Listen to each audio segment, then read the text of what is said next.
Hello friends, welcome to our channel. आज से हम लोग फटाफट 50 फ्यूजन यहाँ पे प्रैक्टिस सेट शुरू कर रहे हैं, जिसमें 50 प्रश्नों का आपको यहाँ पे फटाफट अंदाज में 50 प्रश्नों को देखने को यहाँ पर मिलेगा। यहाँ पे बहुविकल्पीय ऑप्शन भी रहेंगे, 4 ऑप्शन रहेंगे और अगर आपको आंसर आता है तो आपको उसको फट से बतानी है, मन में बतानी है, कमेंट में बतानी है, या फिर आपको फटाफट पेज पे आपको पहले बता देना है।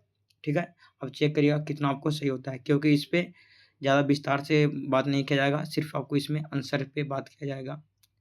तो चलिए शुरू करते हैं, क्योंकि ये फटाफट अंदाज में है। विस्तार से देखना चाहते हैं तो हम एक नया सीरीज़ शुरू करेंगे, उसमें आपको इन सभी प्रश्नों को विस्तार से बात भी करेंगे डिटेल्स में। इसमें सिर्फ हम फटाफट अंदाज में वीडियो को देखेंगे ना, का कार्य करेंगे, और इसमें सभी प्रश्न हैं वो बहुत कठिन और बहुत प्रीवियस ईयर क्वेश्चन होने वाली है। तो चलिए शुरू करते हैं। तो पहला प्रश्न है, रिपब्लिकन पार्टी ऑफ इंडिया के संस्थापक निम्न में से कौन कौन थे? तो हमारे ये थे डॉक्टर भीमराव अम्बेडकर थे। कौन थे? डॉक्टर भीमराव अम्बेडकर थे। नेक्स्ट प्रश्न की ओर चलते हैं। कहता है, वर्ष 1920 की खिलाफत कमेटी की सभा गांधी जी को नेतृत्व सौंपने हेतु किस शहर में हुई थी? मतलब खिलाफत कमेटी की सभा था, वो गांधी के नेतृत्व सौंपने के लिए 2020 में कहाँ किया गया था, ये बताना है। इसका जो करेक्ट आंसर हो जाएगा ऑप्शन नंबर सी हो जाएगा, इलाहाबाद में किया गया था। नेक्स्ट प्रश्न की ओर चलते हैं। तो कहता, निम्नलिखित में से कौन से व्यक्ति होम रूल लीग की स्थापना में सम्मिलित नहीं थे? आपको ये बताना है। तो देखिए, हमारा बाल गंगाधर तिलक थे, एनी बेसेंट भी थे, सुब्रमण्यम अय्यर भी थे, लेकिन हमारा जो एच ऑलकॉट थे वो हमारा शामिल इसमें नहीं थे। तो इसका करेक्ट आंसर क्या हो जाएगा? ऑप्शन नंबर डी इसका करेक्ट हो जाएगा। नेक्स्ट प्रश्न की ओर चलते हैं। कहता, नोआखली घटना के समय महात्मा गांधी के निजी सचिव कौन थे? तो महात्मा गांधी के निजी सचिव थे हमारे प्यारे लाल। कौन थे? प्यारे लाल। तो ऑप्शन नंबर सी इसका करेक्ट हो जाएगा। नेक्स्ट प्रश्न की ओर चलते हैं। तो कहता है, सविनय अवज्ञा आंदोलन की असफलता के बाद गांधी जी ने किसे महत्व दिया? तो किसे महत्व दिया था? ये हमारे दिए थे रचनात्मक कार्यक्रम को। रचनात्मक कार्यक्रम को महात्मा गांधी ने सविनय अवज्ञा आंदोलन के असफलता के बाद महत्व दिया था। नेक्स्ट प्रश्न की ओर चलते हैं। तो कहता है, बंकिम चंद्र चटर्जी की रचना कौन सी नहीं है? कौन सी नहीं है ये बताना है। तो ऑप्शन सी पोस्ट मास्टर है, वो हमारे रविंद्रनाथ टैगोर का है, बंकिम चंद्र चटर्जी का नहीं है। और अन्य जो दुर्गेश नंदिनी है, आनंद मठ है, देवी चौधराइन है, यह हमारा बंकिम चंद्र चटर्जी का मैंने रचना है। वर्ष 1911 में किसने ब्रिटिश विधान परिषद के समक्ष निःशुल्क अनिवार्य शिक्षा का प्रस्ताव रखा था? तो इसका जो करेक्ट आंसर हो जाएगा वो गोपाल कृष्ण गोखले थे। इन्होंने निःशुल्क शिक्षा अनिवार्य का प्रस्ताव रखा था 1911 में ब्रिटिश विधान परिषद के समक्ष। नेक्स्ट प्रश्न की ओर चलते हैं। कहता है, निम्नलिखित में से दक्षिण भारत में विजय प्राप्त करने वाला पहला शासक कौन था? तो पहला शासक हमारा कौन थे? पहला शासक हमारा अलाउद्दीन खिलजी था। अलाउद्दीन खिलजी था। ऑप्शन नंबर ए इसका करेक्ट हो जाएगा। नेक्स्ट क्वेश्चन की ओर बात करते हैं। तो कहता है, निम्नलिखित में से कौन सा व्यक्ति रंपा विद्रोह से संबंधित है? रंपा विद्रोह से संबंधित कौन है? कि हमारा हो जाएगा अलूरी सीताराम राजू। अलूरी सीताराम राजू था, वो हमारा रंपा विद्रोह से संबंधित था। तो 9 का करेक्ट आंसर क्या हो जाएगा? ऑप्शन नंबर सी इसका करेक्ट हो जाएगा। नेक्स्ट प्रश्न की ओर चलते हैं। तो कहता है, पागल पंथ का स्थापना किसने किया था? तो पागल पंथ का जो स्थापना किया था वो किया था करम शाह। किसने किया था? करम शाह ने किया था। नेक्स्ट प्रश्न की ओर चलते हैं। कहता, पानीपत के युद्ध में बाबर को जीतने का मुख्य कारण क्या था? तो बाबर को जीतने का मुख्य कारण था हमारा तुगलमा पद्धति। तुगलमा नीति जिसको बोलते हैं, तुगलमा पद्धति या तुगलमा नीति था, जिसके कारण पानीपत के युद्ध में बाबर था वो हरा देता है किसको? इब्राहिम लोदी को। नेक्स्ट प्रश्न की ओर चलते हैं। कहता है, मध्यकाल में जौनपुर में स्वतंत्र सरकी राजवंश की स्थापना किसने किया था? तो ये किया था हमारा मलिक उल सर्क किया था। किसने किया था? मलिक उल सर्क ने किया था। ऑप्शन नंबर ए इसका करेक्ट हो जाएगा। नेक्स्ट प्रश्न की ओर चलते हैं। तो कहता है, अधिक संख्या में दफनाए गए बच्चों का समाधान प्राप्त हुए हैं। तो ये कहाँ से हुए हैं? तो हुए हैं जौरवे संस्कृति से। कहाँ से हुए हैं? जौरवे संस्कृति से सर्वाधिक बच्चे दफनाने का समाधान प्राप्त हुआ है। नेक्स्ट प्रश्न की ओर चलते हैं। तो कहता है, भागवत संप्रदाय के विकास में किसका योगदान अत्यधिक था? तो भागवत संप्रदाय के विकास में सर्वाधिक योगदान था वो किसका था? ये हमारा था गुप्तों का। किसका था? गुप्तों का सर्वाधिक योगदान था। नेक्स्ट प्रश्न की ओर चलते हैं। तो कहता है, धम्मिक स्तूप कहाँ स्थित है? तो धम्मिक स्तूप हमारा सारनाथ में स्थित है। कहाँ है? सारनाथ में स्थित है। ऑप्शन नंबर डी इसका करेक्ट हो जाएगा। नेक्स्ट प्रश्न की ओर चलते हैं। कहता है, वह सुल्तान कौन था जिसने खलीफा के अधिकार को मानने से इनकार कर दिया? तो हमारा जो खलीफा के अधिकार को मानने से जो माने इनकार करने वाला सुल्तान था, वो हमारा था अलाउद्दीन खिलजी था। कौन था? अलाउद्दीन खिलजी था। नेक्स्ट प्रश्न की ओर चलते हैं। तो कहता है यूरोप को उत्तरी अमेरिका से कौन सा महासागर अलग करता है? यूरोप को उत्तरी अमेरिका से कौन सा महासागर है वो अलग करता है? तो ये हमारा करता है उत्तरी अटलांटिक महासागर है, वो यूरोप और उत्तरी अमेरिका को अलग करता है। जहाँ पता होगा आपको यहाँ पे बेरिंग जल संधि शायद है, बेरिंग, हाँ, जो कि अलास्का और रूस को अलग करता है। नेक्स्ट क्वेश्चन की ओर चलते हैं। तो कहता है शिवालिक शैल समूह के दक्षिण में भावर क्षेत्र का उदाहरण है। माने शिवालिक शैल के समूह के दक्षिण में भावर क्षेत्र का उदाहरण निम्नलिखित में से कौन है? तो इसका जो करेक्ट आंसर हो जाएगा अंतरा पर्वतीय है, वो शिवालिक शैल समूह के दक्षिण के भावर क्षेत्र का उदाहरण है। नेक्स्ट प्रश्न की ओर चलते हैं। तो कहता है निम्नलिखित में से कौन सा सौर परिवार से संबंधित नहीं है? तो सौर परिवार से संबंधित नहीं है, ये बताना है। तो हमारा निहारिका है वो सौर परिवार से संबंधित नहीं है, जबकि हमारा क्षुद्र ग्रह धूमकेतु है वो हमारा सौर परिवार का हिस्सा है। नेक्स्ट प्रश्न की ओर चलते हैं। तो कहता है सूची 1 को सूची 2 से सुमेलित कीजिए। तो सूची 1 को सुमेलित 2 से आपको सूचित करना है। तो देखिए अनुच्छेद 26 क्या कहता है? अनुच्छेद 26 है वो हमारा धार्मिक स्वतंत्रता का अधिकार प्राप्त करता है। तो ऑप्शन नंबर देखिए 1 का हो जाएगा 3। तो 1 का 3 कहाँ है? देखिए 1 का 3 आपको 2 ऑप्शन में दिख रहा होगा, ए में दिख रहा होगा और बी में दिख रहा होगा। ठीक है, तो इसको आपको कॉमन रखना है। 2 को तो खत्म हो गया। अब देखिए आपको यहाँ पे देखना है अनुच्छेद 40। अनुच्छेद 40 क्या? ग्राम पंचायत का गठन है। तो 40 अब बी हो जाएगा 4, बी का 4। तो बी का 4 देखिए ऑप्शन नंबर ए में दिख रहा है। ऑप्शन नंबर ए में आपको बी के 4 दिख रहा है, तो ऑप्शन नंबर ए इसका सही हो जाएगा। अनुच्छेद 98 क्या कहता है? अनुच्छेद 98 वो कहता है संसद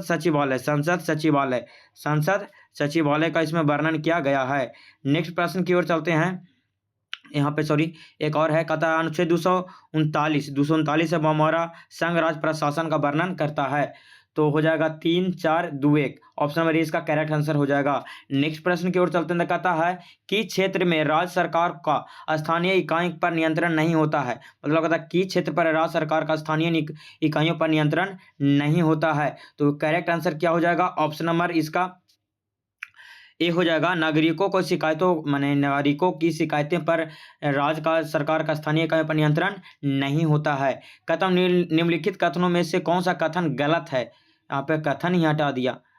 चलिए इसको क्वेश्चन को हम स्किप करते हैं। नेक्स्ट प्रश्न की ओर चलते हैं। तो कहता है प्रश्न नंबर 23, वर्ष 2011 में भारत के संविधान में होने वाले 97वां संविधान का संबंध किस विषय से था? माने जो 97वां संविधान संशोधन हुआ था वो किस विषय से संबंधित था, ये आपको बताना है। ये हमारा सहकारी संस्थाएं से संबंधित था, सहकारी संस्थाएं से था। क्या जगह सहकारी 97वां। नेक्स्ट क्वेश्चन की ओर चलते हैं। तो कहता है भारत के संसद द्वारा PESA कानून कब पारित किया गया था? तो PES कानून है वो कब पारित किया गया था? ये किया गया था हमारा 1996 में हमारा किया गया था। पेशा जिसको बोलते हैं, पेशा कानून को पारित किया गया था 1996 में। नेक्स्ट प्रश्न की ओर चलते हैं। कहता है व्यक्तिगत प्रयोज्य आय जिसको बोलते हैं PDI का सूत्र क्या है? तो PDI का सूत्र हमारा क्या होता है बताइएगा। तो PDI का सूत्र हमारा होता है आय माइनस कर माइनस गैर कर, आय माइनस कर माइनस गैर कर इज इक्वल टू हमारा होता है PDI। नेक्स्ट क्वेश्चन की ओर चलते हैं। तो कहता है शरीर के संपर्क में स्पिरिट ठंडी अनुभव देती है क्योंकि यह मैंने कहता है कि हमारा शरीर के संपर्क में जब स्पिरिट आती है तो ठंडी अनुभूति देती है। क्यों ये देती है? तो हमारा ये क्या है, एक प्रकार का द्रव है या फिर पारदर्शी है, अत्यधिक वाष्पशील के कारण या फिर शौचालय कारण, ये आपको बताना है। तो क्यों हमको ठंडी महसूस देती है? तो हमारा सबसे ज़्यादा इसका जो हमारा सर्वाधिक ठंडा आपको पता होगा कि ठंडी वहीं महसूस होती है जहाँ से वाष्पशील क्रिया होती है। जैसे कि पानी है वो आपको पता होगा घड़ा में ठंडा रहता है, क्यों? वाष्पशील क्रिया होती है, इसीलिए वह ठंडा महसूस होती है। तो जहाँ पे वाष्पशील की क्रिया होगी वहाँ पे कोई चीज़ है वो ठंडा महसूस होगा।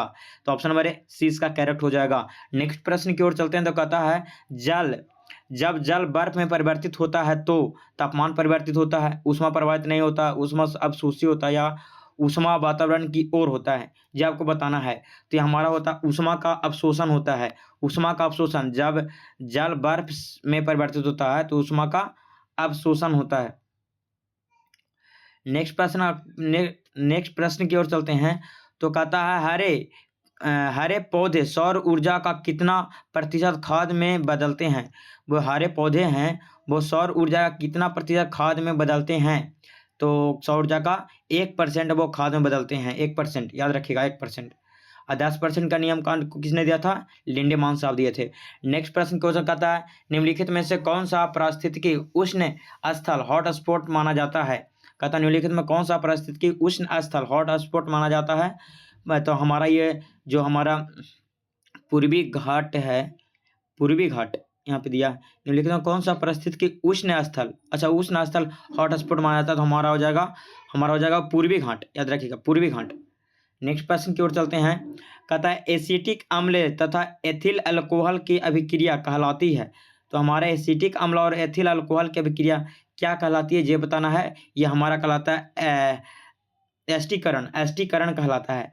एस्टीरीकरण कहलाता है। हमारा एसिटिक अम्ल और एथिल अल्कोहल का जो अभिक्रिया होता है वो एस्टीरीकरण कहलाता है। नेक्स्ट प्रश्न की ओर चलते हैं। कहता है ग्रेफाइट के परतों को एक दूसरे से मिलाकर रखा जाता है। कहता है ग्रेफाइट के परतों को एक दूसरे से मिलाकर रखा जाता है किस बंध द्वारा या किस बल द्वारा रखा जाता है, ये आपको बताना है। तो ये हमारा रखा जाता है वंडर वाल्स बल के द्वारा, वंडर वाल्स बल के द्वारा रखा जाता है। नेक्स्ट प्रश्न की ओर चलते हैं। कहता है नगरों में भूरी वायु ब्राउन एयर बनने से संबंधित है। तो हमारा भूरी वायु ब्राउन एयर बनने से संबंधित कौन है, तो सल्फर डाइऑक्साइड है या नाइट्रोजन डाइऑक्साइड है, बताना है आपको। इसका करेक्ट आंसर हो जाएगा नाइट्रोजन डाइऑक्साइड हो जाएगा, जो हमारा ब्राउन एयर बनता है। नेक्स्ट प्रश्न है। कहता है किस प्रकार के ऊतक में मनुष्यों की ग्रंथि का निर्माण होता है। किस प्रकार के ऊतक में मनुष्यों में ग्रंथि का निर्माण होता है, तो हमारा होता है उपकला ऊतक में, उपकला ऊतक में होता है। उपकला ऊतक में यहाँ पे हो जाएगा ऑप्शन नंबर सी। नेक्स्ट प्रश्न की ओर चलते हैं। कहता है मनुष्य की लार में उपस्थित एक घातक एंजाइम किस रूप में कार्य करता है। तो मनुष्य के लार में उपस्थित एक एंजाइम होता है जिसको बोलते हैं लाइसोजाइम, वो किस रूप में कार्य करता है, ये हमारा करता है प्रति जीवाणु कारक के रूप में, प्रति जीवाणु कारक के रूप में हमारा ये लाइसोजाइम कार्य करता है। कहता है पौधे में रंध्रों का खुलना एवं बंद होना किस पर निर्भर करता है, तो ये हमारा निर्भर करता है स्फीति दाब पर। स्फीति दाब जितना कम होगा उतना ज़्यादा खुलेगा। नेक्स्ट प्रश्न की ओर चलते हैं। तो नेक्स्ट प्रश्न है हमारा निम्नलिखित में से कौन फूल का एक अंग या फिर अंश भाग है। तो फूल का कौन सा एक अंश भाग है, ये आपको बताना है। करेक्ट आंसर हो जाएगा स्त्रीकेसर। स्त्रीकेसर है वो हमारा फूल का एक भाग है। कहता सफेद फास्फोरस क्या है, एक विषैला है, दूसरा कहता अंधेरे में दीप्त है, तीसरा है स्वतः प्रज्वलित है। क्या है श्वेत फास्फोरस, तो इसका करेक्ट आंसर क्या हो जाएगा, इसका हो जाएगा देखिए श्वेत फास्फोरस वो तो खुद जलता नहीं है, उस पर पानी वगैरह मारने पर जलता है। अंधेरे में दीप्त है, हाँ पता है कि श्वेत फास्फोरस वो अंधेरा में चमकता है। विषैला है, वास्तव में विषैला है।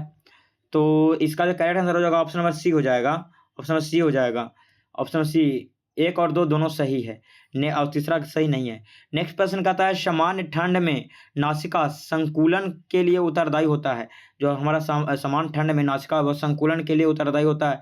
तो बताना है किसके कारण, एंटी हिस्टामिन के कारण, हिस्टामिन के कारण, प्रति अम्ल के कारण, विटामिन के कारण, किस कारण होता है। तो 38 का करेक्ट आंसर क्या हो जाएगा, हिस्टामिन के कारण हमारा उत्तरदायित्व होता है। नेक्स्ट क्वेश्चन है। कहता है केंद्र कला का निर्माण किस कोशिकांग द्वारा होता है। तो केंद्र कला का निर्माण हमारा अंतःपरद्रव जालिका द्वारा होता है। इंडोकुलम कुछ बोलते हैं, रेटिकुलम, इंडोकुलम और भुला रहे हैं। चलिए नेक्स्ट प्रश्न की ओर चलते हैं। नेक्स्ट प्रश्न कहता है लसिका एवं रुधिर किस ऊतक का उदाहरण है। तो लसिका एवं रुधिर किस ऊतक का उदाहरण है, हमारा ये संवहनीय ऊतक का उदाहरण है। संवहनीय ऊतक का याद रखिएगा, लसिका और रुधिर एवं हमारा संवहनीय ऊतक का उदाहरण है। नेक्स्ट क्वेश्चन है। कहता है खुला बाजार परिचालन OMO किसे निर्दिष्ट करता है। तो किसे निर्दिष्ट करता है, तो खुला बाजार है वह हमारा प्रतिभूतियों का क्रय विक्रय पर ये माने बताने का कार्य करता, निर्दिष्ट करता है। कहता है पूंजी खाता परिवर्तनीयता की सिफारिश किस समिति ने की थी। तो पूंजी खाता परिवर्तनीयता की सिफारिश किस समिति ने किया था, यह हमारा किया था तारापोर समिति। नेक्स्ट प्रश्न है, कहता है भूगोल को मानव परिस्थितिकी के रूप में किसने परिभाषित किया? तो भूगोल को मानव परिस्थिति के रूप में किसने परिभाषित किया था? ये हमारा किए थे एच एच बैरोज, याद रखिएगा। कहता भारत के निम्नलिखित क्षेत्रों में से कौन सा पारिस्थितिकी उष्ण स्थल है? तो उष्ण स्थल आपको पता होगा हमारा कौन है।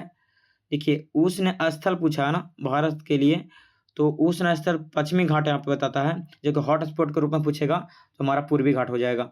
नेक्स्ट क्वेश्चन है, कहता है विश्व संगीत दिवस कब मनाया जाता है? तो विश्व संगीत दिवस 21 जून को मनाया जाता है। 21 जून को मनाया जाता है विश्व संगीत दिवस।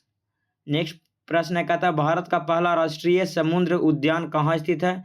तो भारत का पहला राष्ट्रीय समुद्रिक उद्यान हमारा कच्छ की खाड़ी में है। नेक्स्ट प्रश्न की ओर चलते हैं, कहता है किसने कहा स्वाद का वास्तव स्थान जीव नहीं मन है? किसने कहा था कि स्वाद का वास्तव का स्थान जीव नहीं बल्कि मन है? ये हमको बोले थे महात्मा गांधी बोले थे। नेक्स्ट प्रश्न की ओर चलते हैं, कहता है द सोशलिस्ट समाचार पत्र का प्रकाशन सर्वप्रथम किसने किया था? ये हमारे किए थे, कौन किए थे? ये हमको किए थे शायद श्रीपाद अमृत डांगे किए थे। श्रीपाद अमृत डांगे किए थे द सोशलिस्ट समाचार पत्र का प्रकाशन। नेक्स्ट प्रश्न की ओर चलते हैं, कहता है जसाई हिंगी नामक जनजाति किस राज्य में पाई जाती है? जसाई हिंगी नामक प्रजाति है वो किस राज्य में पाई जाती है? ये पाई जाती है नागालैंड में। कहाँ? नागालैंड में। नेक्स्ट प्रश्न की ओर चलते हैं, कहता है HDPE का पूरा नाम क्या होता है? तो HDPE का पूरा नाम होता है हाई डेंसिटी पॉलीथिलीन होता है, हाई डेंसिटी पॉलीथिलीन होता है। तो ये रहा मेरा 50 प्रश्न, इसका आंसर शीट भी आपको यहाँ पे दिया गया है।